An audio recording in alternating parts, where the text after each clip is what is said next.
Israel, thanks so much for your time. Yes. How are you doing? I'm all good, bro. What's good? Yeah, excellent, man. Excellent, excellent. Bit cold in Johannesburg at the moment, but it's winter. What can we do? I don't want to It's waste too. winter on this side as well. It's a little bit cold. It's good, man. I'm sure you're keeping warm. Sure you're keeping warm. I, Definite. I wanted to ask you first question. Obviously, you've had your hiatus now, and you've had some time off. Mhm. What lessons have you taken from this sort of time away from competing? That's a really good question. Yes, the hiatus was definitely needed because, again, I was and still the most active champion in UFC history.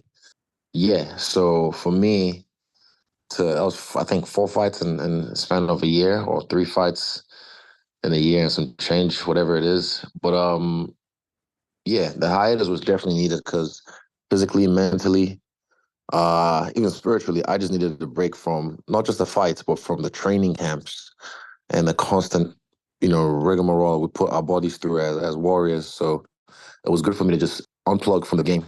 Only thing I could ever did to tap in the game is watch certain pay-per-views or the pay-per-views and my YouTube. But any kind of MMA news and stuff, I always heard like secondhand because I just removed myself from the game completely or as much as I could so I can just enjoy life. And yeah, I've learned a lot in the time I've been away. I'm a lot more. I've always been a patient guy. If you've actually paid attention to what I'm doing, but I've got more patience now, more clarity, and yeah, uh, I'm sure of what I want to achieve in this last chapter of my game. You mentioned the sort of last chapter of your game and the legacy. It's always about an athlete's legacy. What would it mean to you to regain that title? Because you're still very much in that conversation of one of the greatest ever middleweights in the UFC. Yeah, for me, I'm the two-time UFC middleweight champion. To make it three times, that would be nice, but it's not really the main goal. For me, it's about beating warriors from different codes, different nations, like great fighters like Dricus is, take them out, put them on my record, and move on to the next one until I'm done. That's what it's about. The belt was never my. It was always like, yeah, definitely be a UFC champ, but to get there was more the journey. I was just enjoying beating people up.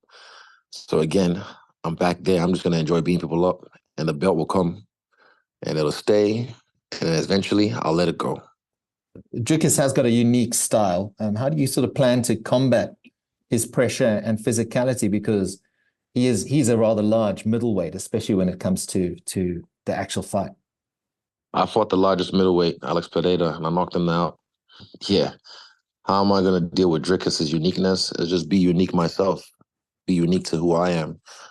Never again will I ever stray away from my style or my flow just because I want to do something different or pander or anything like that. I'm always gonna stick to my style and stick to what I do best, which is beating people up in fantastic fashion.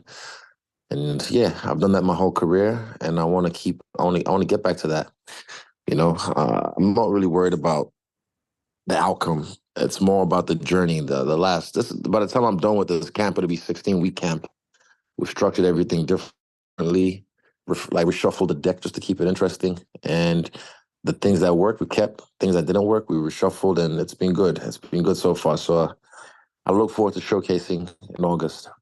Is it easier to be the hunter or the hunted? I mean, as a champion, you're the apex predator. Mm. Everyone wants your title. Is it easier to be the hunter or the hunted? You've been in both positions. I'm always the hunted. That's the thing. I'm Israel Adesanya. They're always gonna hunt me. But again, just because I'm being hunted doesn't mean I don't hunt them back.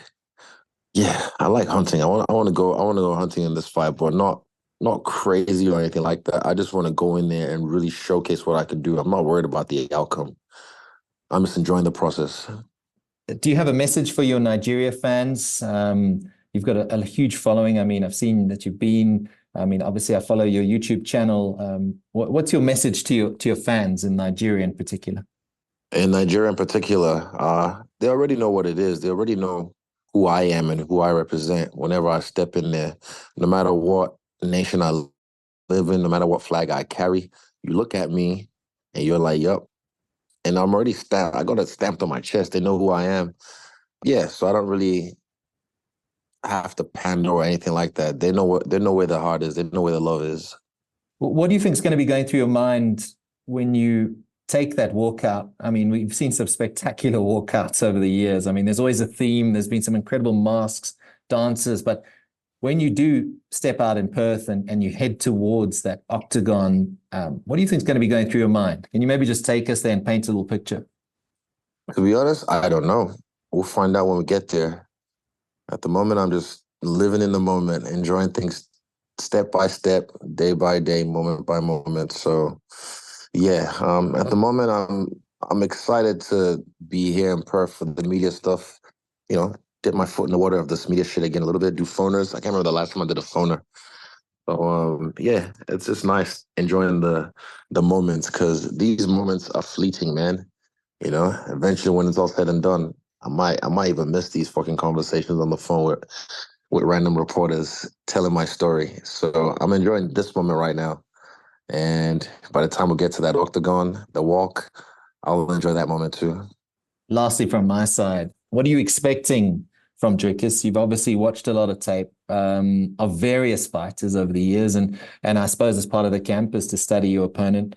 But what are you expecting from him come the big events in Perth in August? I'm expecting him to bring his best. I'm expecting him to bring his best because he didn't show up for 300 because he was injured. So I assume he's healed. He's healed now, and I'm expecting him to bring his best. Israel, thanks so much for your time as always, and good luck with the rest of the camp. And yeah, we look forward to seeing you in action. I think there's a lot of people who can't wait to see you back in the mix. Thank you so much. I appreciate that.